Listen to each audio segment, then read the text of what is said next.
Señor esposa.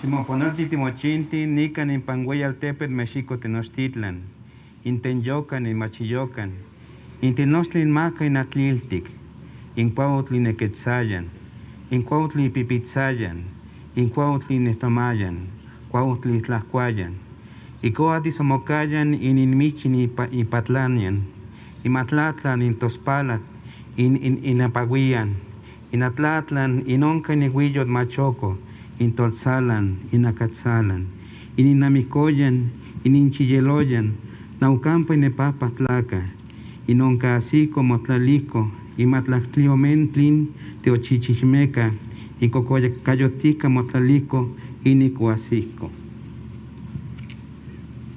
Bienvenidos sean a esta gran ciudad, México Tenochtitlan, lugar señalado y famoso, donde crece el nopal en medio de las aguas, donde el águila reposa y grita, donde despliega sus alas al sol y come, donde bufa la serpiente y nada el pez, donde se mezclan el agua azul y el agua amarilla, donde se incendian las aguas, donde se conoce la fatiga entre los tules y las cañas, donde se guardan y se encuentran los hombres de los 4 rumbos, a donde llegaron a establecerse los 13 teochichimecas, los cuales, cuando llegaron, se asentaron aquí con grandes trabajos.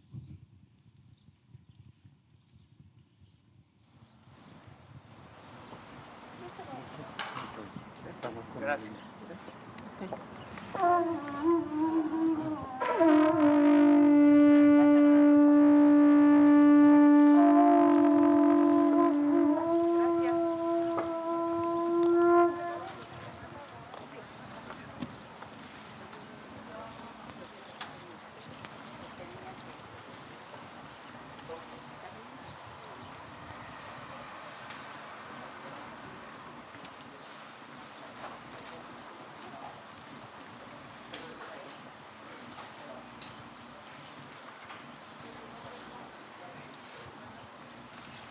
Damos inicio a esta ceremonia con los honores correspondientes al presidente constitucional de los Estados Unidos mexicanos y comandante supremo de las Fuerzas Armadas.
Favor de tomar asiento.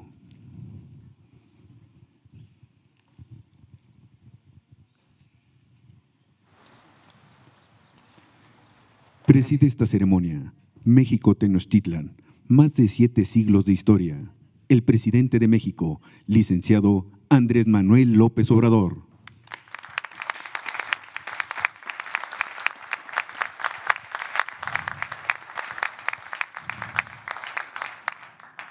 Lo acompañan la señora Dilma Rousseff, expresidenta de la República Federativa de Brasil.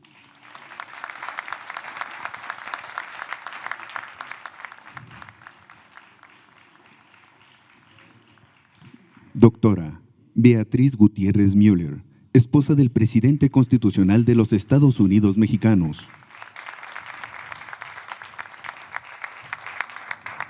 Doctora Claudia Sheinbaum Pardo, jefa de gobierno de la Ciudad de México.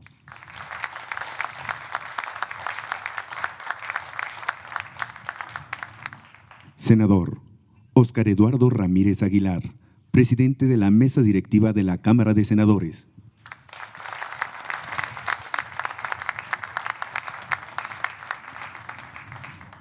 Doctora Olga Sánchez Cordero, secretaria de Gobernación.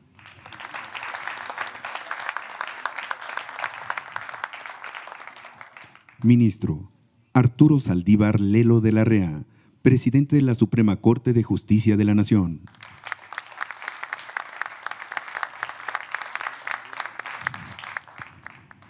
General Luis Crescencio Sandoval González, secretario de la Defensa Nacional.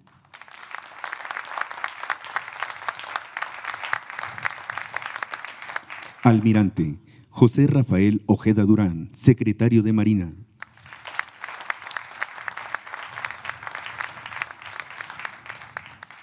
Licenciada Alejandra Frausto Guerrero, secretaria de Cultura.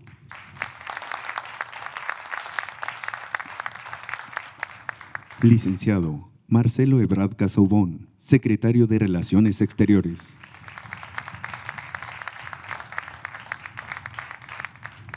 Maestro Zoe Robledo Aburto, presidente de la Comisión Presidencial para la Conmemoración de Hechos, Procesos y Personajes Históricos de México.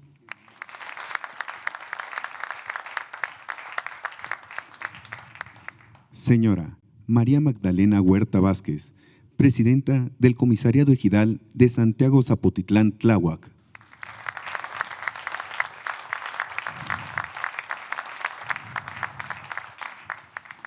Doctor Enrique C. Mocalev, historiador.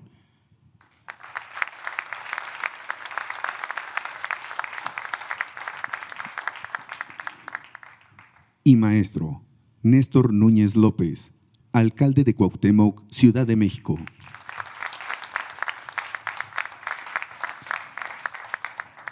También nos acompañan embajadoras de países amigos, Reino de Noruega, Reino Unido de la Gran Bretaña e Irlanda del Norte, República de Serbia, Ucrania, República Helénica e Irlanda. Invitados especiales. Integrantes del Coro Infantil Juvenil Náhuatl de Santa Ana Tlacotenco de la Alcaldía Milpa Alta. Representantes de los pueblos originarios de la Ciudad de México, quienes entregaron el bastón de mando. Representantes de medios de comunicación. Y quienes nos siguen por internet a través de las redes sociales. Sean todos bienvenidos.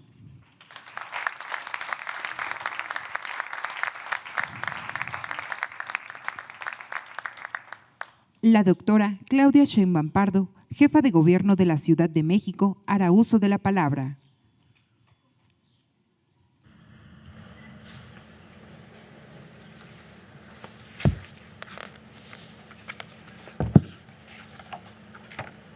Señor Presidente de la República, Andrés Manuel López Obrador, estimada y querida Dilma Rousseff, expresidenta de Brasil, al Presidium, amigos, amigas, representantes de distintas naciones. Hoy conmemoramos nuestro origen. Hoy conmemoramos a la Gran México Tenochtitlan y con ella a nuestros pueblos originarios, su resistencia cultural. Hoy conmemoramos la grandeza de México por su historia que proviene de culturas milenarias y centenarias. Este año se celebran 2 siglos del México independiente y se cumplen 500 años de la llamada conquista. Pero tomamos la decisión, precisamente este año, de celebrar a los mexicas, al origen, a la resistencia, a la grandeza de esa civilización y todas las que construyeron y precedieron al náhuatl, a las 68 lenguas, porque estamos orgullosos de esa historia, porque es nuestra grandeza que funda el nombre de nuestra nación. Durante muchos años se construyó la idea, incluso por la educación pública, de la conquista como un acto civilizatorio.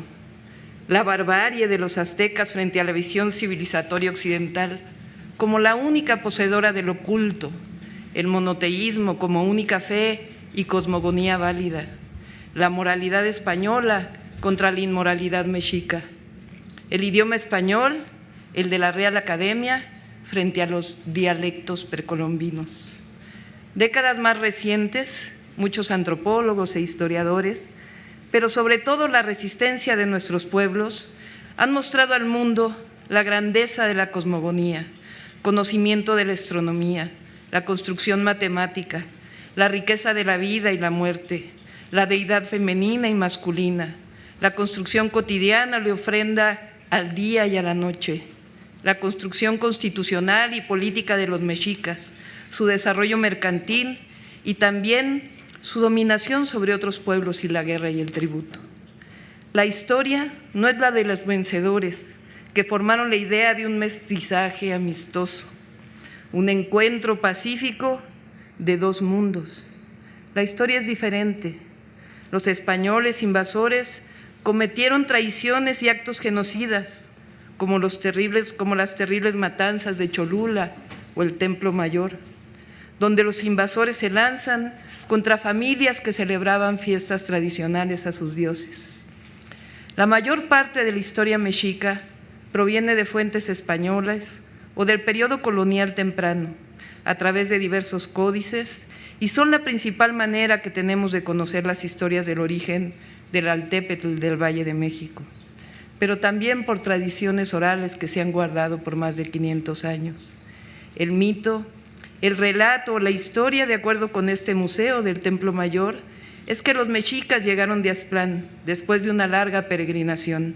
Así fundaron la Gran Tenochtitlan en el lago de Texcoco, guiados por su dios Huitzilopochtli.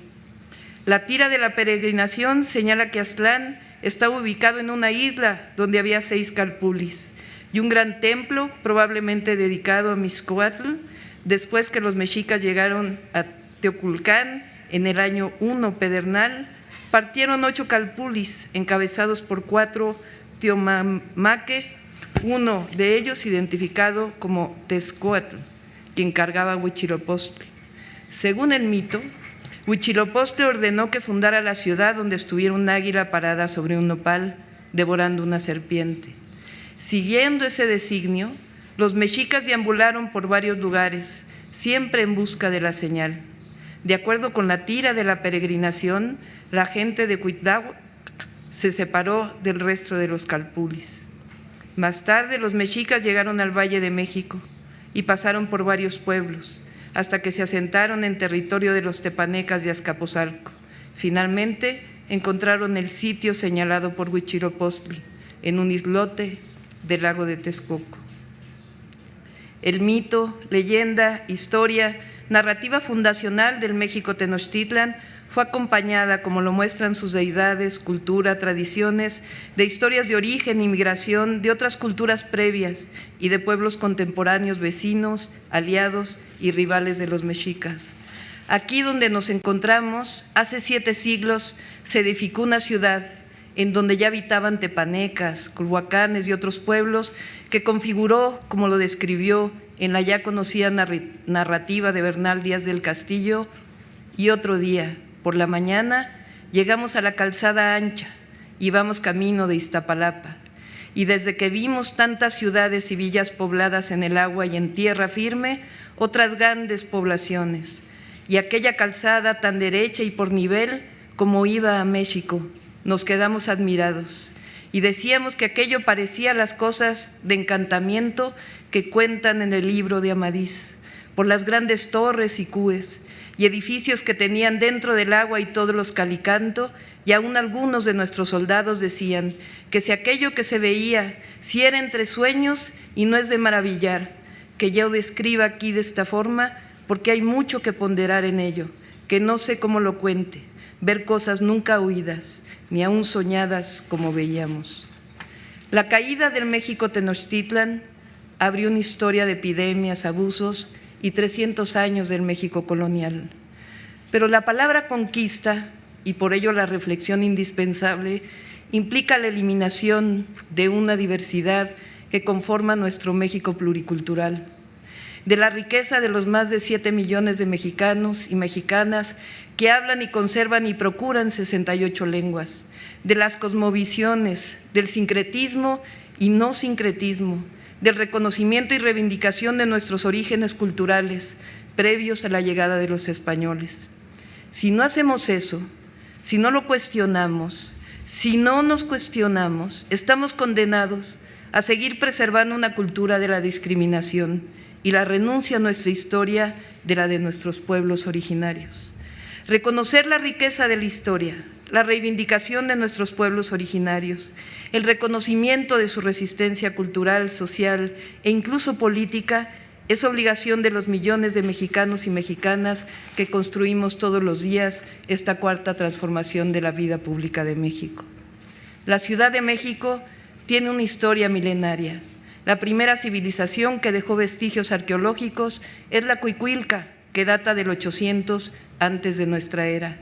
La ciudad es uno de los ejes de Mesoamérica, que dio al mundo el maíz, el cacao, el jitomate y otros cultivos que alimentan y sostienen la cultura gastronómica de diversas naciones, que nos dejó sus lenguas, sus culturas vivas.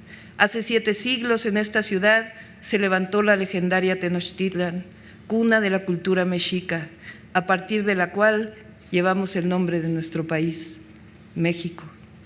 Ciudad con un pueblo solidario, participativo, que muestra al mundo todos los días que nada la vence. Como jefa de gobierno de esta hermosa y grandiosa Ciudad de México, no pretendo más que estar a la altura de este pueblo milenario, que cada día nos hace sentir más y más orgullosos. México Tenochtitlan, hoy te rendimos tributo. Muchas gracias.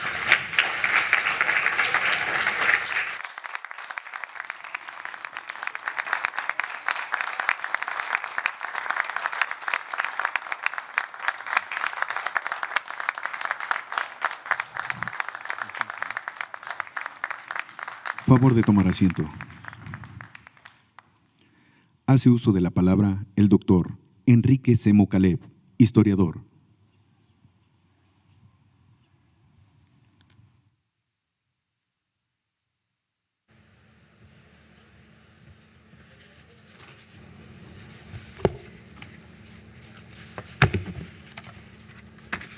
Hoy, desde el Museo del Templo Mayor, el edificio central de la gran Ciudad de México, Tenochtitlan, venimos a conmemorar más de 700 años de cultura indígena. El Templo Mayor era un espléndido edificio que tenía una altura de 45 metros, desde cuya cúspide se podían admirar el complejo de lagos, la multitud de poblaciones que los rodeaban y los volcanes nevados, guardianes de lo que Alfonso Reyes llamó la región más transparente. Recordemos la grandeza de la cultura náhuatl, que tuvo como una de sus expresiones más espléndidas a esa Ciudad de México Tenochtitlan, maravilla del ingenio humano. Una ciudad de 300,000 habitantes, la más grande de su época, y completamente anfibia, la Venecia mexicana. construida sobre dos islas. En la primera se encontraba Tenochtitlán, en la segunda Tlatelolco, ambas ciudades mexicas. Los esforzados habitantes supieron aprovechar los pantanos para ganar territorio al lago, y los núcleos de población se fueron uniendo mediante la construcción de chinampas, que no solo servían como áreas de cultivo, sino también como base para la edificación de viviendas. En esa gran ciudad, la percepción de espacio difiere profundamente de la que seguían los europeos en sus ciudades feudales.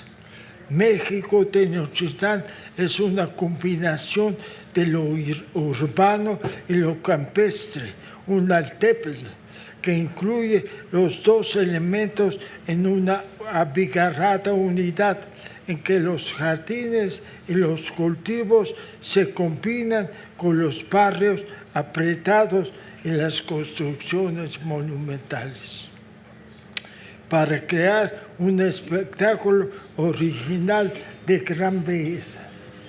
Las calles y canales que cuadriculan la ciudad son espaciosos y nivelados.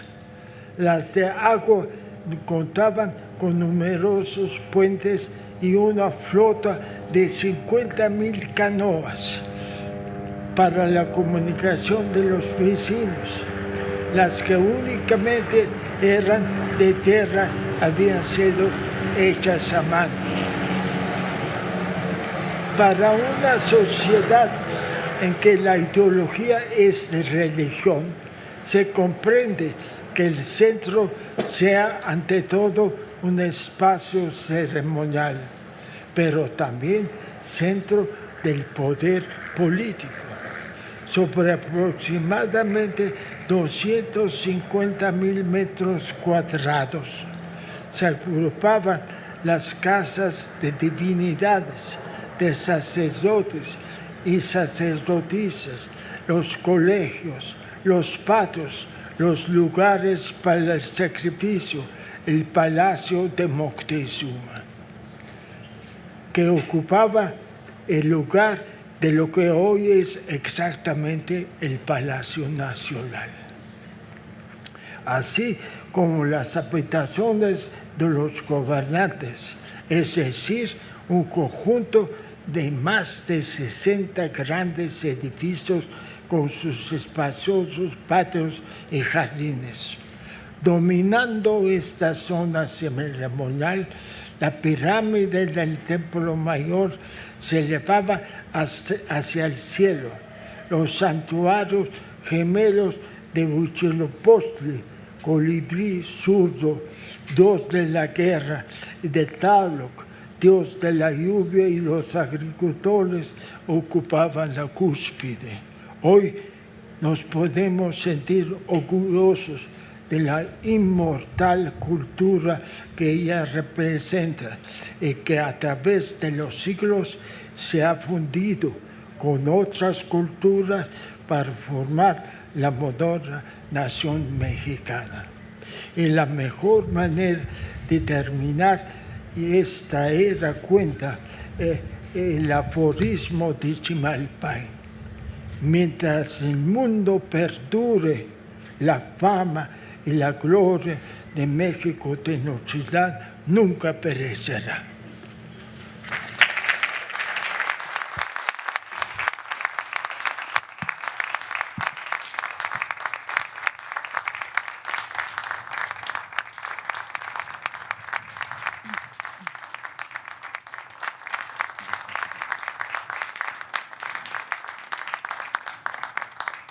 Favor de tomar asiento.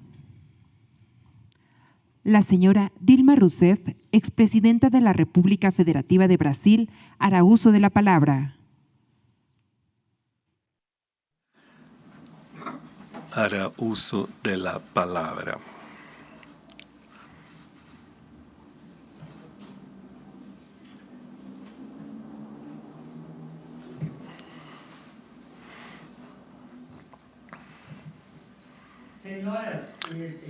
Señoras y señores, jefes del poder, senadores, diputados, secretarios, ministros,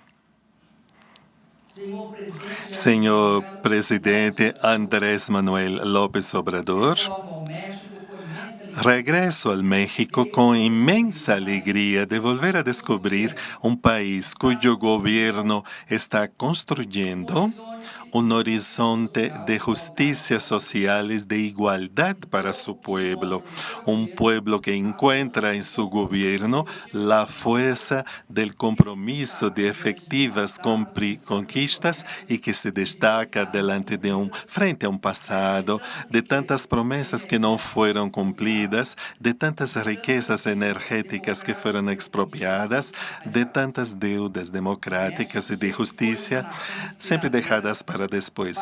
Pero México ha sido una noción inspiradora para los mexicanos y para los países de todo el mundo.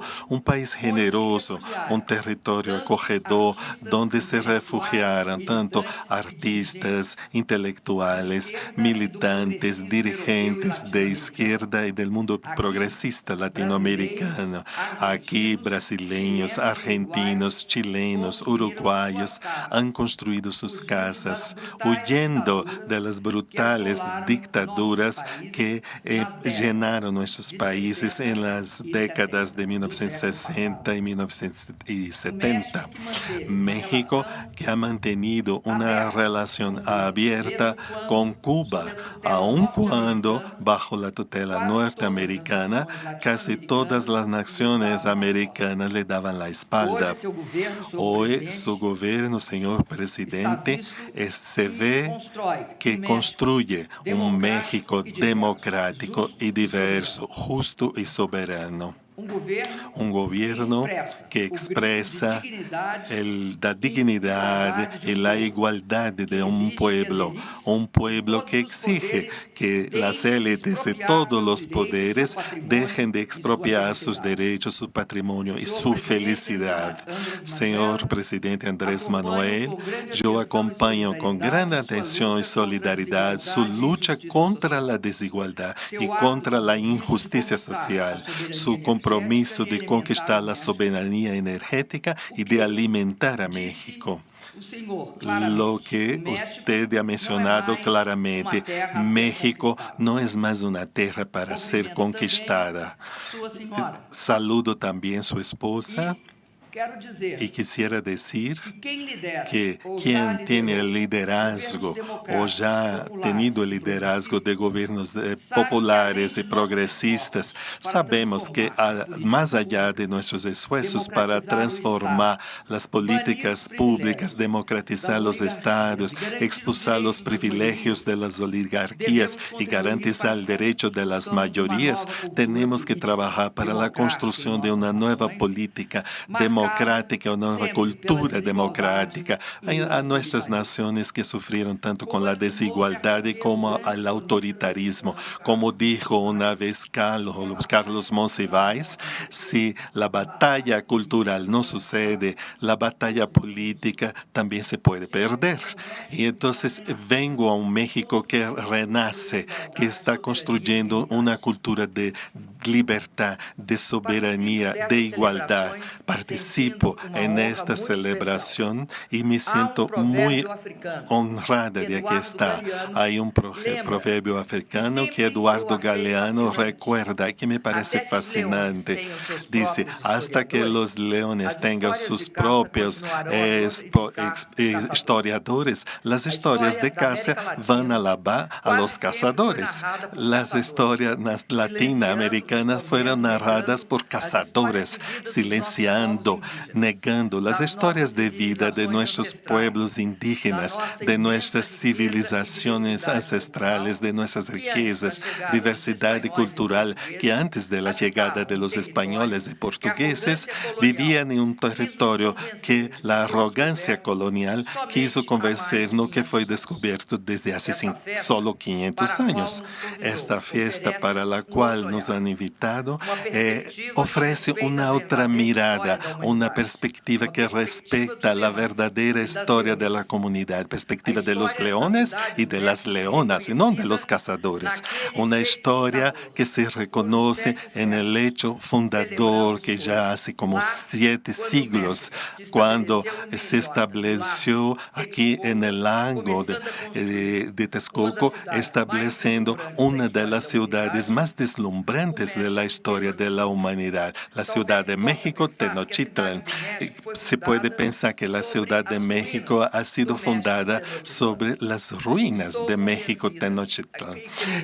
Pero estoy convencida y creo que todos nosotros lo estamos desde que se fundó sobre su esplendor, sobre su grandeza, sobre vidas, voces y diversidades y culturas, sobre la historia que todavía se resiste en todos los rincones de esta inmensa ciudad y se vuelve legible en el presente de esta fascinante metrópole.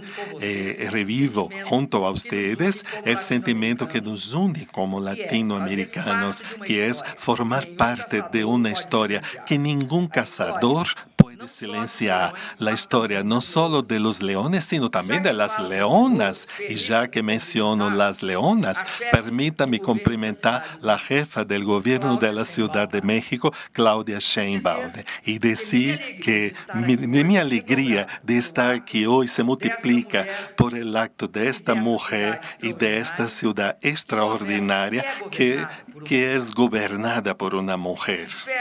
Espero, Claudia Sheinbaum, jefa del gobierno de la Ciudad de México, que obtengas el merecido nombramiento como la mejor alcaldesa del mundo por su trabajo en tiempos de pandemia. Sería un reconocimiento por tu excelente gestión y desempeño y también el reconocimiento a tantas mujeres que como tú hacen de la política un ejercicio de dignidad, de lucha por la ciudad, por la ética y por el compromiso público. Todas las mujeres que se dedican a la política saben que enfrentamos no solo el reto de la política pública en escenarios de enormes desigualdades, de injusticia social, como también un machismo que destruye los cimientos de nuestra democrática. Sufrimos la presión de las élites y de gobiernos que han destabilizado, por ejemplo, el gobierno brasileño legítimo. Sufrí un golpe que violó el Estado de Derecho y la soberanía popular. Sufrí porque fui jefa de un gobierno que representó la construcción de oportunidades y gobiernos para millones de ciudadanos olvidados, abandonados, despreciados por los poderes y oligarquías que casi siempre gobernaron a mi país y que hoy vuelven a gobernarlo. Si el motivo fue el proyecto de transformación social, económica y geopolítica que yo he representado, en el contexto era un contexto misógino. Fue así que he sufrido también por ser mujer, la primera mujer presidenta de mi país. También ha sufrido Cristina Kirchner, Michelle Bachelet y tantas mujeres que lideraron proyectos populares en Latinoamérica y en el mundo. La misoginia ha invadido la política en espacios autoritarios que nos hacen retroceder y declinar en nuestras inestables democracias, siempre y cuando se trata de poder. Acompañarlos aquí, señora jefa de gobierno de la Ciudad de México, es un modo de homenajear a las mujeres que luchan todos los días para volver nuestras sociedades más igualitarias, humanas y justas. Celebramos los 7 siglos de México Tenochtitlan, los 500 años de la resistencia indígena y los 200 años de la independencia mexicana.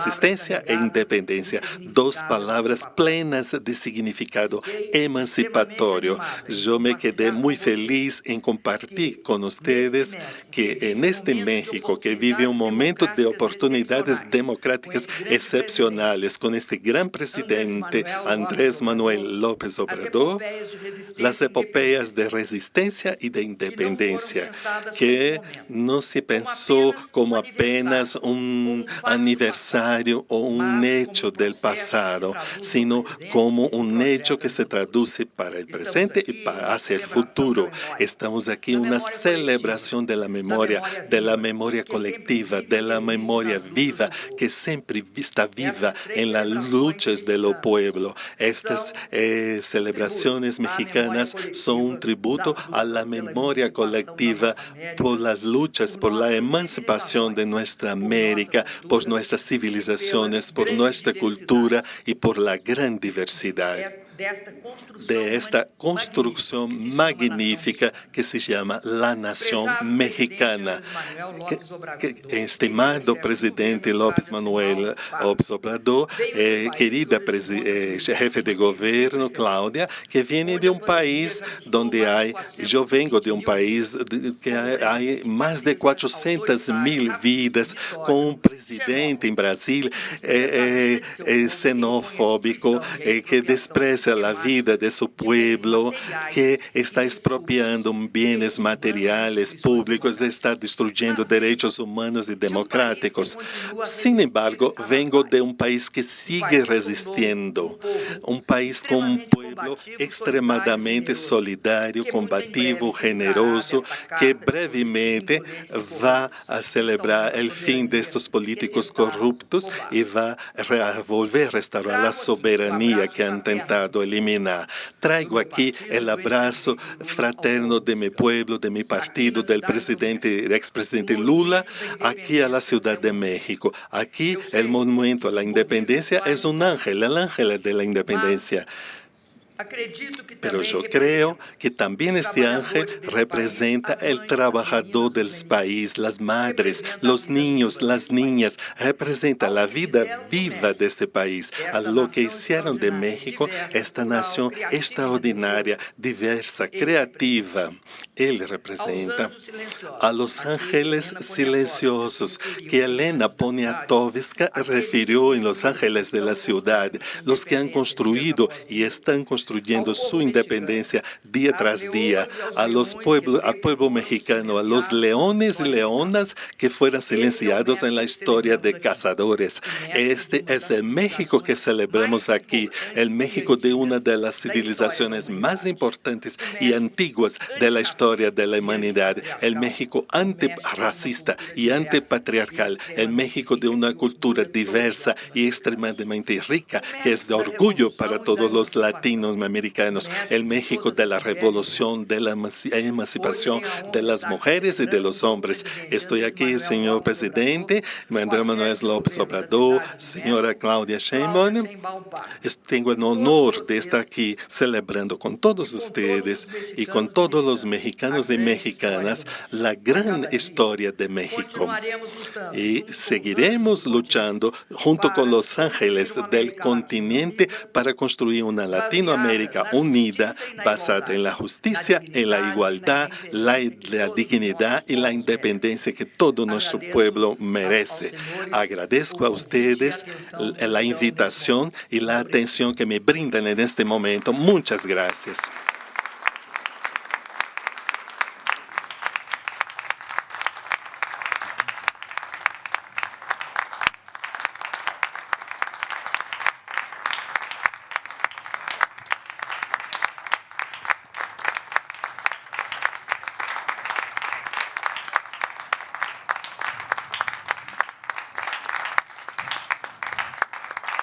Escuchemos el mensaje que dirige el licenciado Andrés Manuel López Obrador, presidente constitucional de los Estados Unidos mexicanos.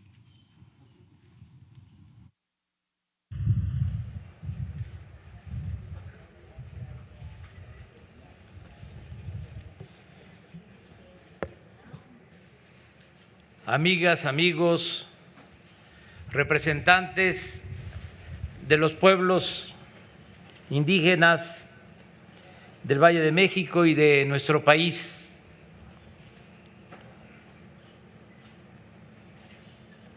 Dilma Rousseff, presidenta de Brasil, expresidenta del pueblo hermano de Brasil. Ministro de la Suprema Corte de Justicia, Arturo Saldívar.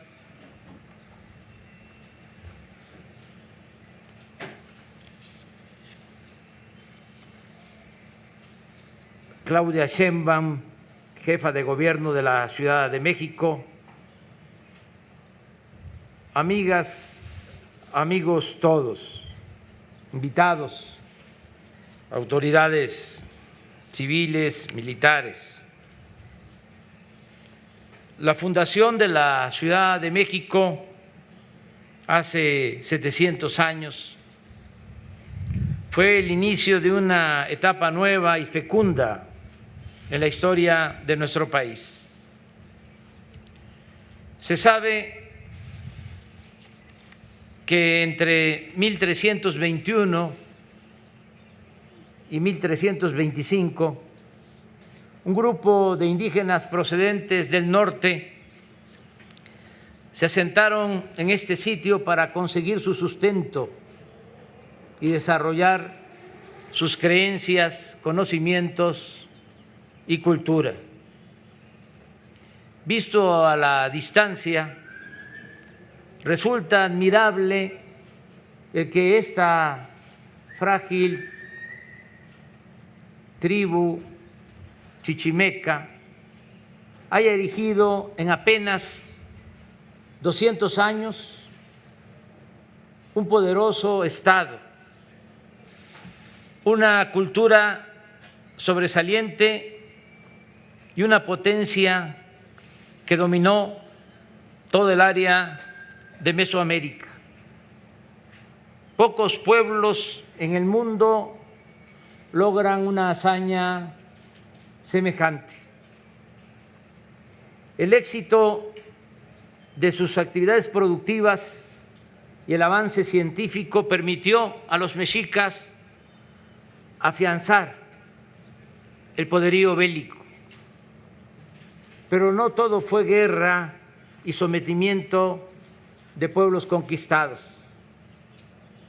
Hay evidencia de que los mexicas alcanzaron un importante refinamiento en astronomía, en hidráulica, agricultura, comercio y manufacturas. Así puede constatarse en la diversidad de alimentos y otras mercancías representadas en el mural de Diego Rivera, que pintó en Palacio Nacional, que evoca el mercado de Tlatelolco. Independientemente de sus métodos de dominación, el poderío de los aztecas se extendió desde el norte de Mesoamérica hasta el sur de Guatemala, y a la llegada de los europeos se encontraba en plena expansión. Baste un dato contundente. En la actualidad, de los 2.469 municipios de México, el 48% tiene nombre náhuatl. Esto no significa que esta cultura haya desaparecido a las muchas otras que habitaban y siguen vivas en el actual territorio nacional, sino que los mexicas mantuvieron un poder político que dominaba centralmente a otras culturas e imponía hasta los nombres de los pueblos. Con solo esta evidencia podríamos imaginar lo poderoso que llegaron a ser los antiguos fundadores de Tenochtitlan. Se ha querido justificar la barbarie de la conquista española, calificando a los aztecas de bárbaros y sanguinarios. Se ha dicho que Moctezuma era un déspota o que la religión de los Tenochtitlas tenía como fundamento la crueldad. Pero cada civilización tiene sus propias creencias. Cada poder crea su propio sistema represivo y sería inútil prolongar aquí esa discusión. Anotemos simplemente que nada de eso resta trascendencia a la civilización vencida ni justifica la furia destructora de los vencedores. Antes de la llegada de los españoles, Tenochtitlan era una ciudad grandiosa, como lo expresaron con profunda admiración los propios invasores, mediante la pluma del soldado historiador Bernal Díaz del Castillo y la del mismo Hernán Cortés, jefe del ejército conquistador. Ya lo mencionó la jefa de gobierno, pero lo repito, recordando lo que narró Bernal Díaz del Castillo.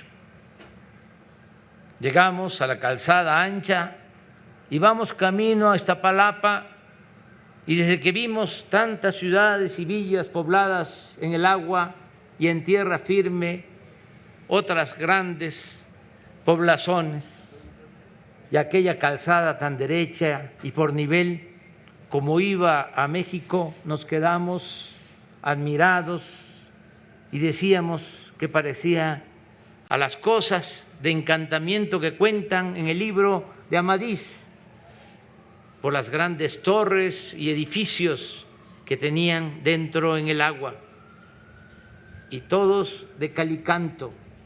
Y aún cuando algunos de nuestros soldados decían que si aquello que veían, si era entre sueños. Cortés, en la segunda carta al rey de España, le informa que hay muy grandes ciudades y de maravillosos edificios y de grandes tratos y riquezas, entre las cuales hay una más maravillosa y rica que todas, llamada Tenochtitlan, que está por maravilloso arte edificada sobre una grande laguna.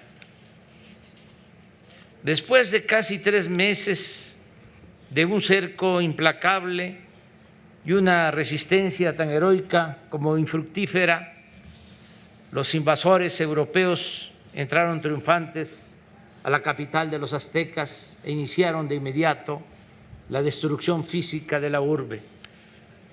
Los templos y palacios fueron demolidos y sus piedras utilizadas en la erección de iglesias, muchas de ellas edificadas sobre los cimientos de las pirámides Tenochtitlán, y residencias o casas para los conquistadores. De esa manera dolorosa, Tenochtitlan empezó a convertirse en la Ciudad de México, que fue desde sus inicios capital de un imperio mucho más vasto al que reemplazó la Nueva España. El poderío español se mantuvo por 3 siglos. Este largo periodo colonial trajo consigo esclavitud y explotación, pero también progreso.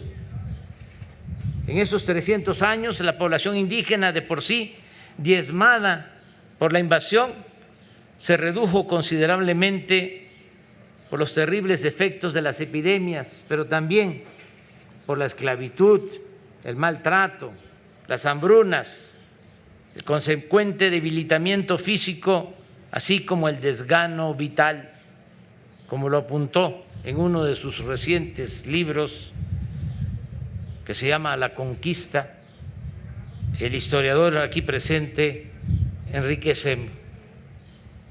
En 3 siglos, aunque la nota principal fue el inmovilismo impuesto por el sometimiento colonial, no dejaron de ocurrir cosas notables en esta gran ciudad de México. Apenas 32 años después de la conquista, en 1553, el gobierno virreinal creó la Universidad de la Nueva España. Don José Iturriaga decía con orgullo que todavía pastaban los búfalos en lo que hoy es Nueva York, cuando en la Ciudad de México ya tenía una universidad. En 3 siglos del periodo colonial, los virreyes dominaban a sus anchas y con un despotismo sin límites. Solo los monarcas españoles habrían podido moderarlos, pero ninguno de ellos visitó nunca la Nueva España. Se contentaban con recibir los enormes recursos fruto de la explotación humana y del saqueo del territorio novohispano. El único contrapeso de los virreyes eran los jerarcas católicos, quienes ejercían un importante poder.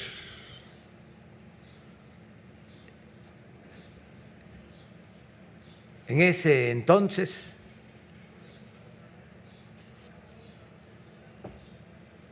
el poder de los jerarcas católicos consistía fundamentalmente en la excomunión. Por ese motivo, a veces, cuando se condenaba a la excomunión al virrey, habían confrontaciones entre autoridades políticas y religiosas. Se tornaban ríspidas las relaciones y llegaba el abierto enfrentamiento, acompañado de insurrecciones populares contra los virreyes. En 1624 hubo un enfrentamiento del virrey y el arzobispo que terminó en la toma del Palacio Nacional, Palacio Virreinal en ese entonces. Muchos muertos, y es una de las veces en que se ha quemado el palacio. Luego sucedió algo parecido, pero fue una rebelión del pueblo por una crisis de escasez de maíz. En 1892 también se tomó el Palacio Nacional, el Palacio Virreinal, y fue quemado. Y también se quemó en ese entonces el antiguo ayuntamiento y los puestos del mercado del Parián. La primera catedral, que está aquí muy cerca, empezó a construirse desde 1572 y se concluyó hasta 1675, un siglo después.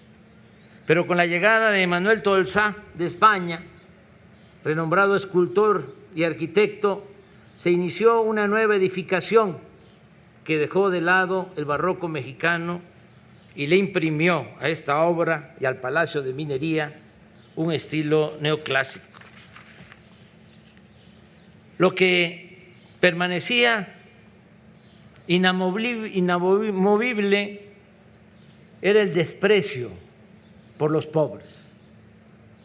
En eso no hubo ningún cambio en los 3 siglos de dominación colonial, y en especial el desprecio por los indígenas. Las leyes que se expidieron para protegerlos siempre fueron letra muerta. una quimera inoperante. En realidad se les consideraba bestias de carga y seres desvalidos a los que se podía humillar, encarcelar, golpear y robar impunemente. Casi al inicio del siglo XIX, el obispo de Michoacán, Fray Antonio de San Juan, de San Miguel, sostenía que los males de la desigualdad se presentaban en todas partes, pero en América, decía, son aún más espantosos porque no hay estado intermedio, se es rico o miserable, noble o infame de derecho y de hecho. Por la misma época, el barón de Humboldt comentaba que México era el país de la desigualdad. ¿Acaso, aseguraba, en ninguna parte era más inequitativa la distribución de fortunas, civilización, cultivo de la tierra y población? Y en la Ciudad de México, desde que se tomó esta ciudad, los barrios lodosos y polvorientos fueron asignados a los vencidos por el orden virreinal. Expropiados de su capital, se les condenó a los antiguos pobladores de Tenochtitlán a vivir en los márgenes de la urbe. Por eso no es de extrañar que el movimiento de independencia de México no solo buscara la separación de España, sino también y sobre todo justicia para el pueblo más pobre y humillado del país. Los curas Miguel Hidalgo y José María Morelos, padres de nuestra patria, proclamaron la abolición de la esclavitud, lucharon por la igualdad y por esa causa fueron acusados de demagogos, fusilados, decapitados y humillados. Desgraciadamente, después de la independencia política, México siguió siendo un país con esclavitud y profundas desigualdades. En el siglo XIX, el trato a los de abajo siguió siendo el mismo que durante la conquista y la colonia. Se mantuvieron el racismo y la opresión. Muchas mentes cavernarias de las clases dominantes pedían, para resolver el llamado problema del indio, entre comillas, un completo exterminio.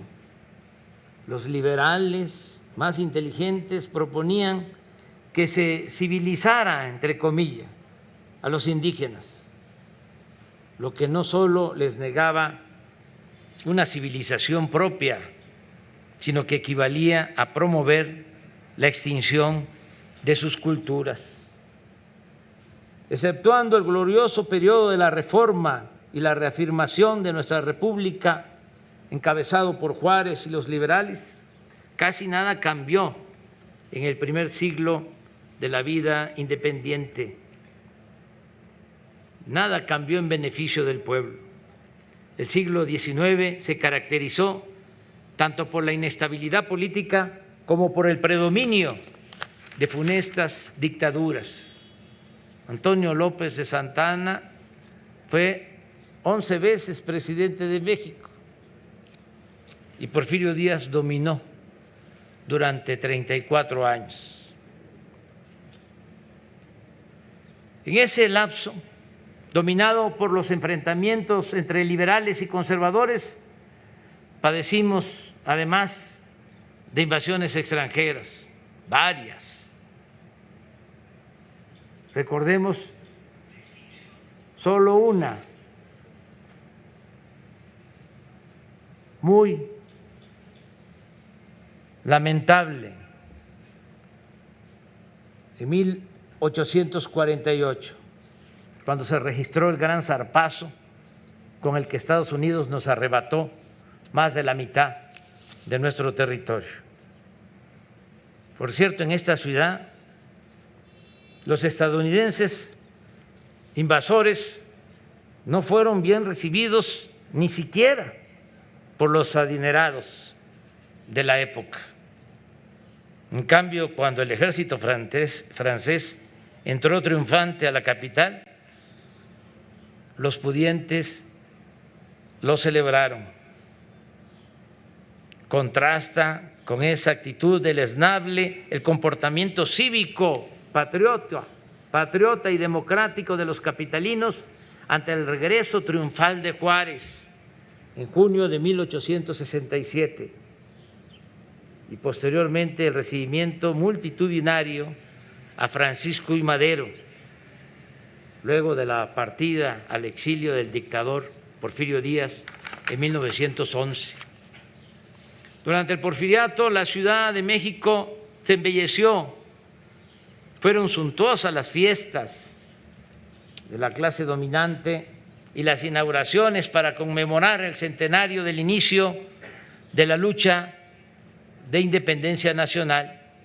En el porfiriato fueron demolidos edificios, se utilizó la picota, se echaron abajo bellos templos coloniales, pero también se construyeron sitios emblemáticos como el hemiciclo a Juárez y el Ángel de la Independencia, y se inició la construcción del Palacio de Bellas Artes y otros importantes edificios públicos.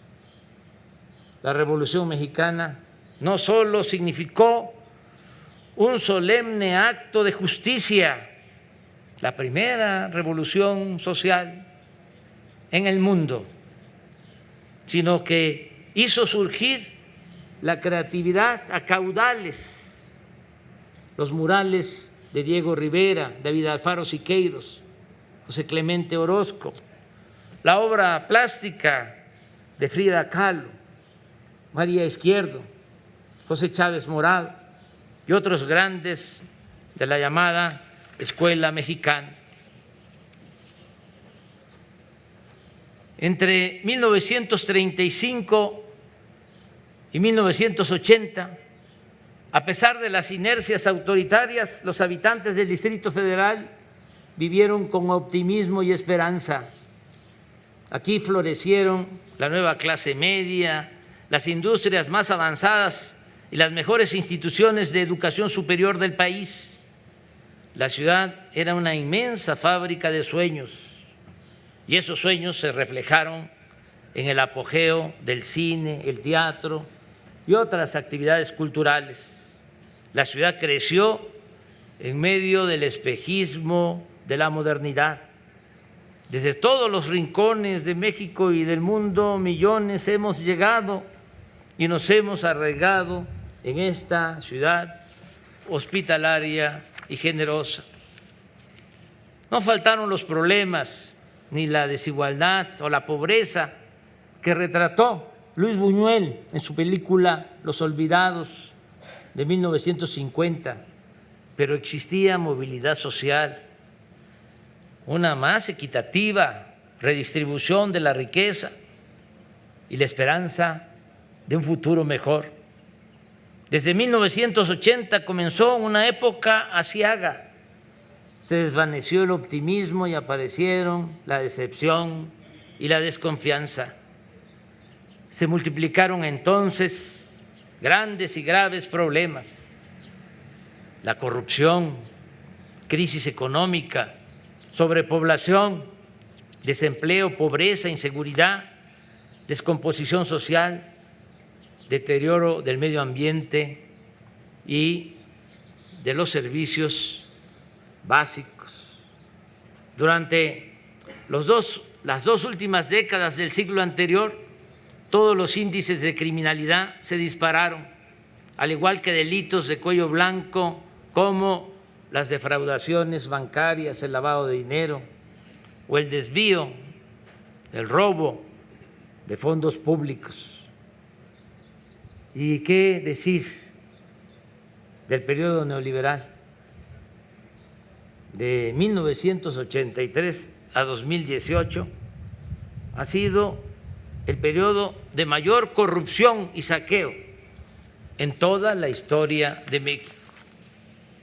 En tales circunstancias, toda una generación ha crecido en el caos, la incertidumbre y el desamparo. Por eso, la mayoría de los jóvenes no percibía la ciudad con optimismo, sino como una amenaza y un obstáculo a su desarrollo futuro. A los jóvenes, en vez de atenderlos, se les dio la espalda y se les discriminó llamándolos ninis, que ni estudian ni trabajan, sin dar ninguna oportunidad, sin darles ninguna alternativa. Nuestro objetivo, por eso, ha sido encender de nuevo la llama de la esperanza, que es fe en la viabilidad del país y de su capital, y en un futuro personal digno y mejor para todas y todos. A eso hemos convocado en la actual etapa de la Cuarta Transformación, a construir entre todos y todas la esperanza para darle a cada niño, a cada joven, a cada anciano, a cada mujer y a cada hombre nuevas, importantes y poderosas razones para vivir, para soñar y para triunfar en esta ciudad generosa y fraterna. Para lograr este propósito existen condiciones inmejorables. Hay una voluntad colectiva a favor del cambio. La gente demanda participar en la construcción de una nueva legalidad, de una nueva convivencia, de una nueva república. Los habitantes de la capital poseen una sólida tradición de lucha por la democracia, la justicia y la solidaridad. Contamos con enormes potencialidades, los más altos niveles de escolaridad del país y los principales centros culturales, turísticos, financieros y administrativos de México. Aquí, en la ciudad, se produce el 23% de toda la riqueza que se genera en el país, de modo que hay una inmensa reserva de energía que está siendo desatada y encauzada con el propósito de convertir a la ciudad en un espacio para el bienestar y el disfrute de la vida. Y aquí en la ciudad, en la capital de la República, en la que los aztecas llamaban el ombligo de la luna, gobierna una mujer excepcional, trabajadora, honesta, inteligente y de profundas convicciones humanitarias. Me refiero a la compañera Claudia Sheinbaum.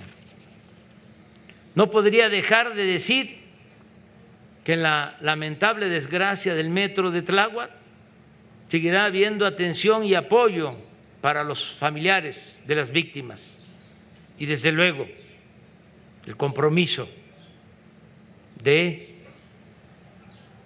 conocer la verdad y de hacer justicia.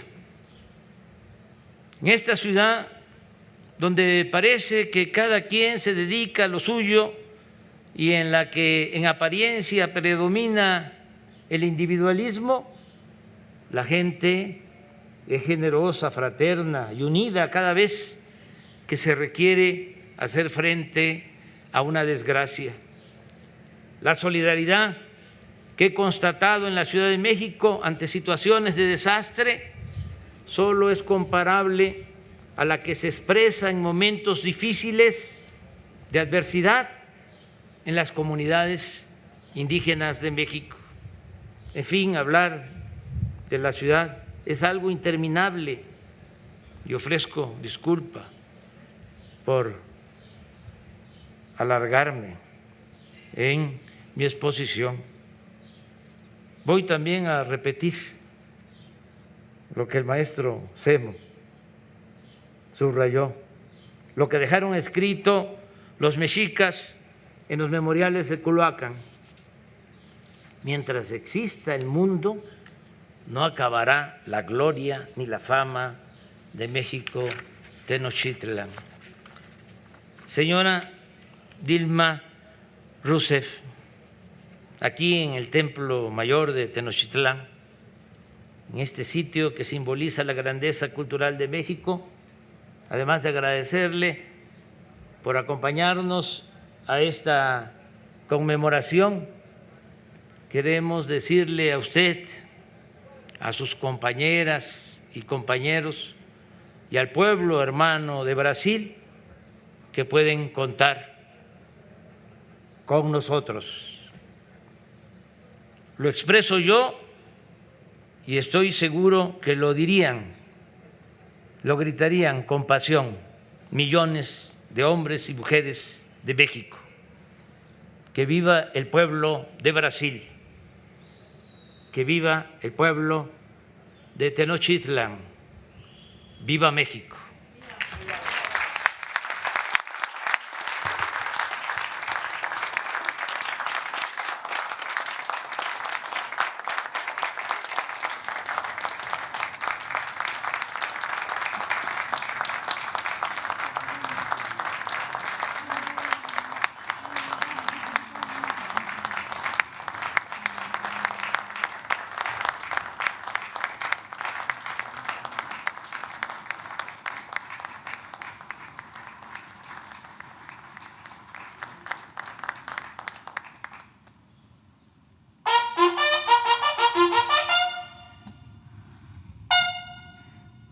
Favor de ponerse de pie. El coro infantil juvenil náhuatl de Santa Ana Tlacotenco de la alcaldía Milpa Alta entonará el himno nacional en náhuatl.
Se hace una respetuosa invitación al presidente de la República y a su señora esposa, así como a la comitiva que lo acompaña, a realizar una visita al Museo del Templo Mayor.